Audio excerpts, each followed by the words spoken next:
Hello, नमस्कार। मैं Vishnu Kumar, assistant professor geography, government girls college Dholpur.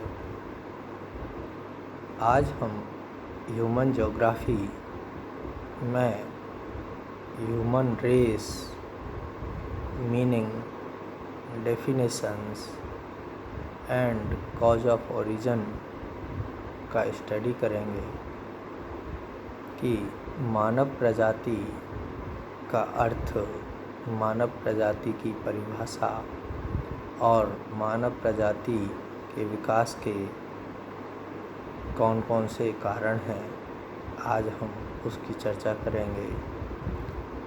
मानव प्रजाति का उल्लेख, ह्यूमन रेस का वर्णन सबसे पहले इटालियन विद्वान ई फॉक्स की पुस्तक बुक ऑफ मार्टायर्स,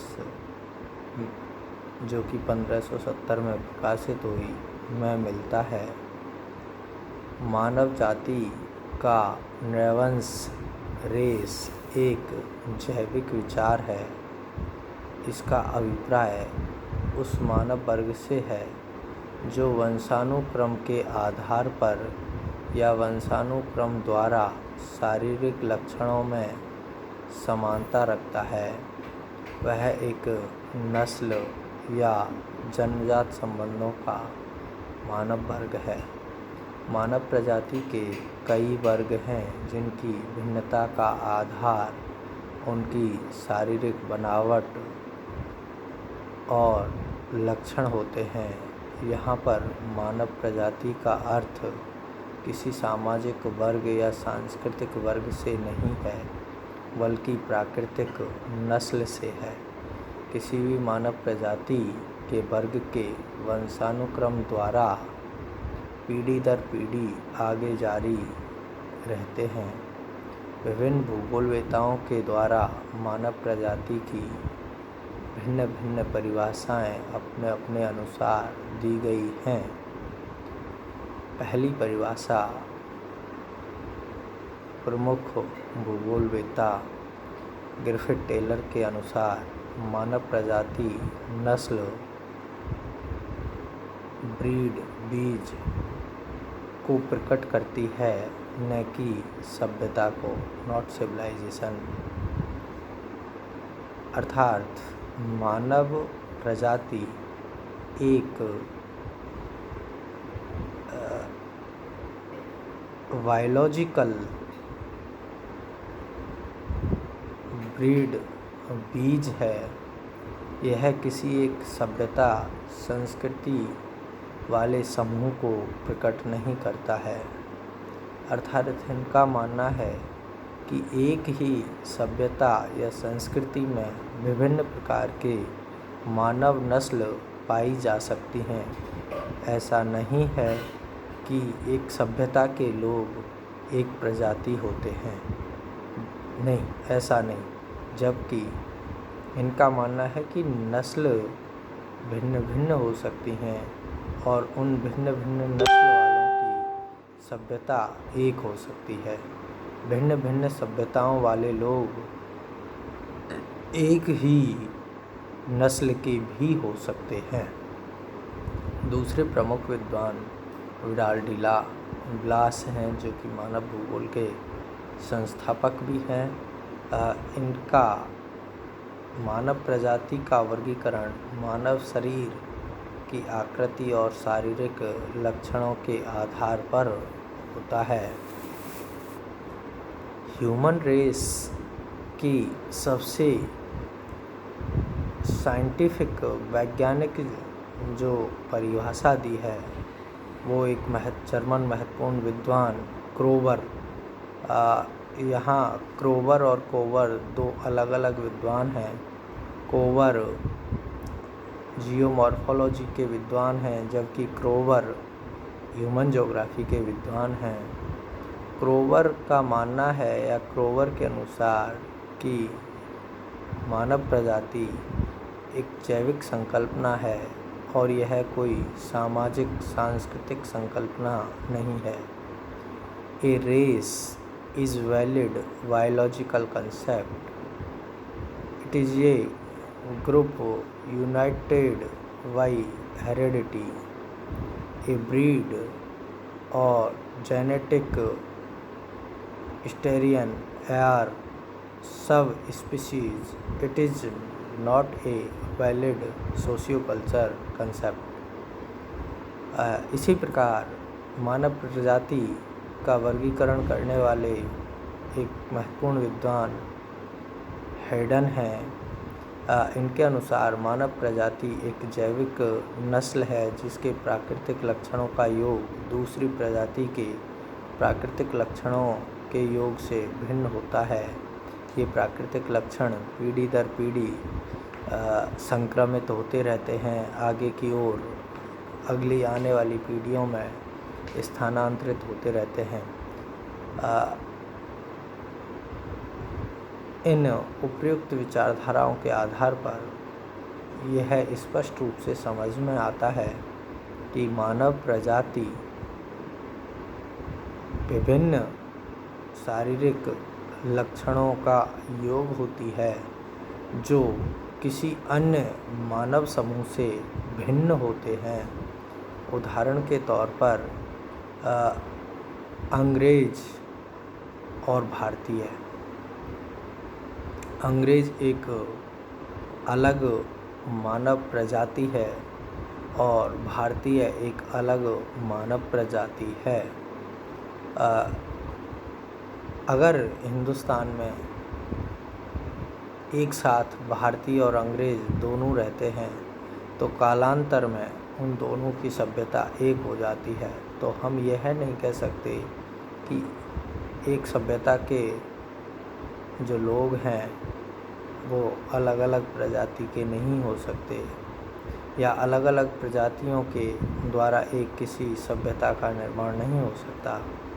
सभ्यता से किसी प्रजाति का वर्गीकरण नहीं किया जाता है, केवल उनके शारीरिक लक्षणों के आधार पर ही मानव प्रजाति का वर्गीकरण किया जाता है। अब कि इन मानव प्रजातियों का उद्भव कैसे और क्यों हुआ उसकी चर्चा करते हैं, जिनको मानव प्रजाति के विकास के कारण कहा जाता है। मानव प्रजातियों में शारीरिक बनावट या शारीरिक रचना बाहरी गुणों के उत्पन्न होने के कई कारण हैं। यहाँ यह बात भी स्पष्ट कर दी जाती है कि शारीरिक बाह्य गुणों में ही विषमता होती है, शारीरिक आंतरिक गुणों में कोई विषमता नहीं होती है। उदाहरण के लिए लगभग सभी मनुष्यों का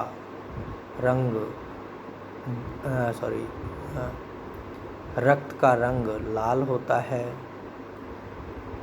सभी का मस्तिष्क सोच सकता है, ये उसके आंतरिक गुण हैं। जबकि त्वचा का रंग, नाक, कान, आँख, बाल, कद, काठी आदि ये शरीर के बाहरी गुण हैं जो कि अन्य प्रजाति से भिन्न होते हैं। मानव प्रजाति के विकास का सबसे महत्वपूर्ण कारण जलवायु, दूसरा ग्रंथि रसों के द्वारा परिवर्तन म्यूटेशन, तीसरा सलेक्शन चॉइस छांट, और चौथा प्रवास के द्वारा प्रजातियों का मिश्रण।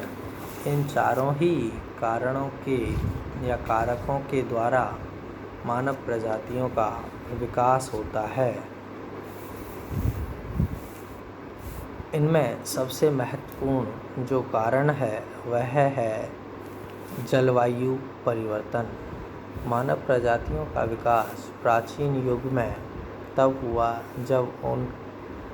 जब उसके ऊपर ऐसी प्राकृतिक शक्तियों का नियंत्रण रहता था जैसी शक्तियाँ पशुओं के विकास को नियंत्रित करती हैं। इन प्राकृतिक शक्तियों में से सबसे अधिक प्रभावशाली जलवायु परिवर्तन था। मध्य एशिया में जब मनुष्य की उत्पत्ति हुई उसके पश्चात जैसे जैसे जलवायु का परिवर्तन हुआ, मनुष्य जलवायु परिवर्तन के साथ प्रवास करता रहा और वह उत्तर से दक्षिण, दक्षिण से उत्तर की ओर बार बार प्रवास करता रहा, जिसके कारण उसके शारीरिक संरचना में परिवर्तन आ गया और वह एक नवीन प्रजाति का विकास करता रहा। शुरुआत में मनुष्य श्वेत रंग का उत्पन्न होता है, परंतु जैसे जैसे धूप या गर्म क्षेत्रों में रहता है तो उसके त्वचा के कणों में पिगमेंटेशन बनने लग जाता है और यह पिगमेंटेशन त्वचा के रंग को श्याम रंग में परिवर्तित कर देता है और विभिन्न प्रकार की प्रजातियों का उद्भव होता है।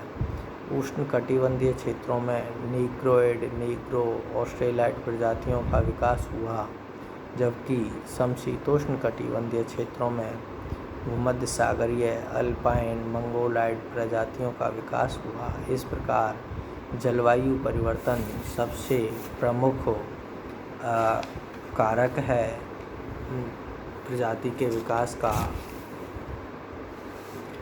इसके अलावा दूसरा जो कारक है वह है ग्रंथि रस का प्रभाव। ऑर्थर कीच का मत है कि जलवायु उत्तेजना का प्रभाव मनुष्य के शरीर में हार्मोन से निकालने वाली ग्रंथियों पर होता है। शरीर में कुछ ऐसी ग्रंथियां होती हैं जिनसे कुछ रासायनिक तत्वों एवं हार्मोन्स का स्रावण होता है। इन ग्रंथियों में पीयूष ग्रंथि, पीनियल ग्रंथि, थायराइड ग्रंथि, एड्रिनल प्रमुख हैं। ऑर्थर कीथ का मत है कि पीयूष ग्रंथि असाधारण ठोड़ी, नाक, भौं बहुत बड़े होते हैं। एड्रिनल ग्रंथियों का प्रभाव त्वचा के रंग पर पड़ता है। थायराइड ग्रंथि यदि छोटी हो जाती है तो मनुष्य का कद छोटा होता है और यदि वह अधिक विकसित हो जाती है तो मनुष्य का शरीर अधिक विकसित होता है और नाक, बाल अविकसित रह जाते हैं तथा चेहरा सपाट होता है।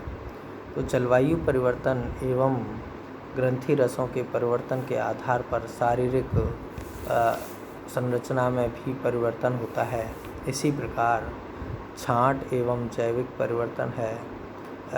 मनुष्य के शारीरिक लक्षण जब एक प्रजाति दूसरी अन्य प्रजाति से शारीरिक संबंध और वैवाहिक संबंध बनाती है तो उसके पश्चात जो नवीन संतति उत्पन्न होती है उसमें कुछ अलग प्रकार के लक्षण दिखाई देते हैं और वह एक नवीन मिश्रित प्रजाति के रूप में परिवर्तित हो जाती है।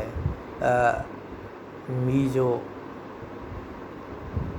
एक प्रमुख प्रजाति है जो दक्षिणी अमेरिका में पाई जाती है। मेस्टिजो, मीजो आदि प्रमुख मिश्रित प्रजातियां हैं जो यूरोपीय, भारतीय, अफ्रीकी परिवारों के मिश्रण से उत्पन्न हुई हैं। चौथा प्रजाति मिश्रण है। विभिन्न महाद्वीपों में प्रवास के द्वारा विभिन्न प्रजातियां या आक्रमण, उपनिवेश के लिए दासों का व्यापार आदि कारणों से विभिन्न प्रजातियों का मिश्रण हुआ है और नीग्रोइड, अल्पाइन, नॉर्डिक आदि के मिश्रण से नवीन प्रजातियों का उद्भव हुआ। अतः आज हमने मानव प्रजाति का अर्थ, परिभाषा और उसके विकास के महत्वपूर्ण कारणों का अध्ययन किया। अगले अध्याय में, अगले वीडियो में हम मानव प्रजाति का प्रवास कटिबंध सिद्धांत की व्याख्या करेंगे। धन्यवाद। जय हिंद, जय भारत।